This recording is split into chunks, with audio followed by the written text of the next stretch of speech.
नमस्कार दोस्तों, मैं आपका अपना विजेंद्र शर्मा आज फिर हाजिर हूँ लेकर कार्यक्रम लाख टके की बात। तो दोस्तों, सॉल्यूशन इंडिया का जो ये कार्यक्रम है लाख टके की बात, इसमें आज का जो टॉपिक है वह है ट्रंप ने बनाया भारत को आर्थिक महाशक्ति। तो आप कहेंगे कि ट्रंप ने तो टैरिफ लगाकर पूरे विश्व की अर्थव्यवस्था ही हिलाकर डाल दी। तो दोस्तों, मैं आपको बता दूं कि आपदा में अवसर एक कहावत होती है, और आपदा में अवसर ढूंढना आपने सीखना है तो प्रधानमंत्री नरेंद्र मोदी से सीखना पड़ेगा। दोस्तों, मैं आपको बता दूं कि अमेरिकी राष्ट्रपति डोनाल्ड ट्रंप ने जब पूरे विश्व में ये टैरिफ लगाया तो विश्व के जो देश थे वह धीरे धीरे अमेरिका से अपना व्यवसाय समेटने लग गए। तो ये जो अवसर आया दोस्तों, इसको भारत ने हाथों हाथ लिया।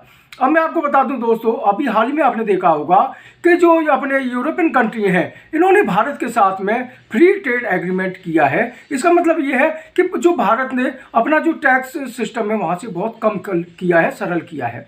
इसके अलावा कनाडा ने वहाँ पर डील किया भारत के साथ में। रसिया के और हमारे जो संबंध है, व्यावसायिक संबंध हुए तो जग जाहिर हैं।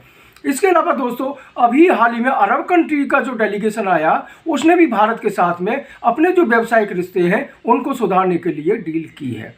तो दोस्तों, मैं आपको बता दूं कि मैं भी अर्थव्यवस्था का स्टूडेंट रहा हूं और अर्थव्यवस्था को मैंने भी बहुत डीपली स्टडी किया है। तो दोस्तों, मैं आपको बता दूं, जब भी कोई अर्थव्यवस्था आगे बढ़ती है, वह उस देश का जो कर सिस्टम होता है, जो कर ढांचा होता है, जितना सरल होगा वह उतना ही ज़्यादा ग्रो करेगा, उतना ही ज़्यादा बढ़ेगा।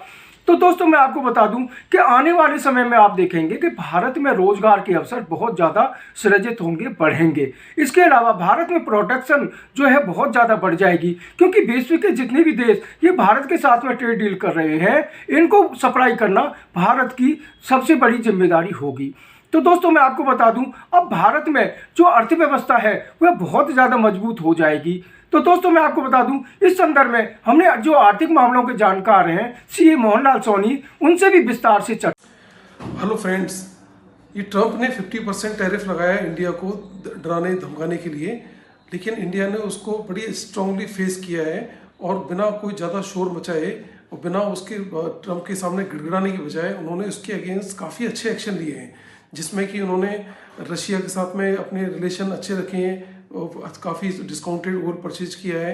उन्होंने कनाडा के साथ में रिलेशन अच्छे किए हैं और यूएई के साथ में अच्छे रिलेशन किए हैं। और रिसेंटली यूरोप के साथ में जो मदर ऑफ ऑल डील्स का जो एग्रीमेंट हुआ है वो बहुत सिग्निफिकेंट है।